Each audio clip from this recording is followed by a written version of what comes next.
Hello, welcome to your in-depth horoscope forecast for week commencing the 11th of May for the Sun or the Ascendant.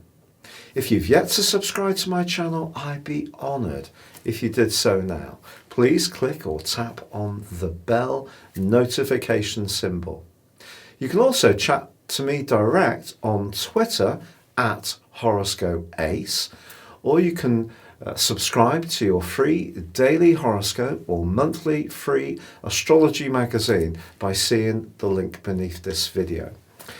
Well, when it comes to astrological weeks, it doesn't get much busier than this one. It's absolutely jam-packed with changes, and some of these are very exciting. Saturn, the planet of structure, begins its retrograde in the sign of Aquarius on Monday. It's going to retrace its steps and then move back into the sign of Capricorn on the 2nd of July before returning to Aquarius on the 17th of December. Also this week, on Tuesday, Mercury, the planet of communication, moves into its home zone of Gemini, where it joins up with Venus and, of course, the North Node. Now, this is going to give us an opportunity to flex our mental muscles that much more quickly, but also, ironically, on Wednesday, Venus in Gemini also goes into retrograde, which will last through to the 23rd of June. Also on Wednesday, Mars moves out of Aquarius and into Pisces, the 12th solar house. And finally, on Thursday, Jupiter, the planet of expansion, starts to retrace its steps in the sign of Capricorn, and it's going to be in reverse for 4 long months. Now, already Pluto is retracing its steps in Capricorn too.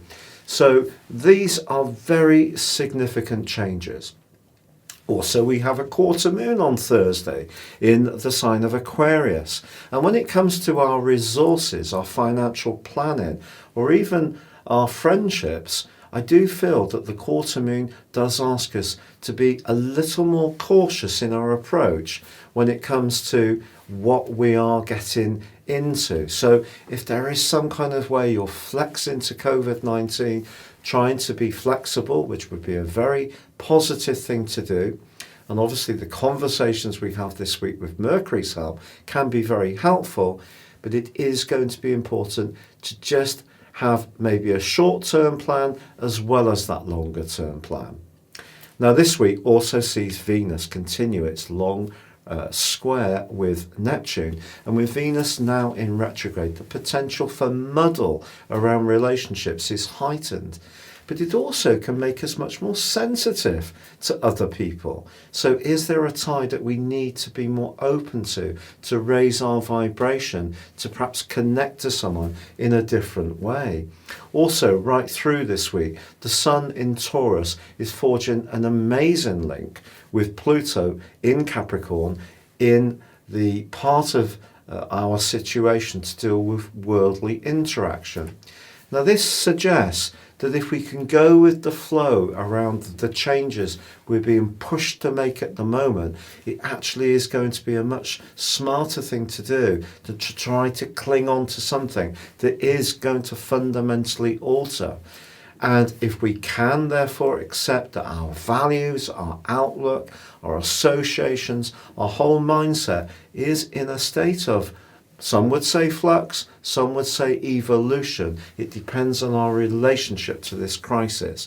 But if we can go with it, it will be something that we can benefit more from than if we try to resist it. Your specific forecast, Libra. Wow, so much going on, isn't there? Pluto, of course, was already in retrograde, but it links this week superbly with the Sun in a part of your situation that's to do with transitions. If it wasn't for COVID-19, there's every chance you would be making some kind of physical change in your situation, perhaps in terms of where you live. But then again, perhaps the change that's going to occur is deep within you. And this psychological rebirthing can be very powerful this week. But with Saturn honking on the brakes on Monday in your sector of of self-expression and also love and affection, if there is a relationship which is not quite working for you, it could give you food for thought. Of course, your ruler Venus continues to clash with Neptune. And you may have been actually a bit confused about what to do, or perhaps it's been the opposite. Someone has been lifting you up so much you felt really inspired. It just depends on your unique circumstances. But with Mercury moving, I do feel that it's an opportunity to really get to the truth of what's important for you. We all have a different reality. We all see things differently. And if you're not quite getting what you want, I think the clarity of that is going to start to come through for you. But if you are in a relationship where someone's too clingy, too possessive, a bit jealous, or conversely makes you have more negative emotions, then you may need to think again. But the wonderful thing about Uranus's great semi-sextile with Mercury in the second half of this week is it can give you the opportunity to investigate some new ideas, particularly in terms of your financial resources. For sure, Jupiter does go into a retrograde on Thursday, and when this happens, it's like a giant Mercury retrograde in terms of commerce particularly, and we're going to see, I feel, the financial markets are still going to be very, very middling, to say the least. This is a huge crisis. But if there is something to do with your home, perhaps in terms of working from there, perhaps in terms of physical changes you may want to make, that could go through a bit of a delay. But that doesn't mean to say it won't go ahead. It just may mean that actually, in the fullness of time, you might be quite grateful that you've had this pause to reconsider what your options may be. It's been a real pleasure being with you. Thank you so much for having joined me. If you'd like to check out having a one-to-one with me, please see the testimonials beneath this video. If you've yet to access Serious Astrology, you can also check out my astrology reports, which are very affordable, and you can get a character analysis and also 12-month forecast, totally unique to you, and get 30% off.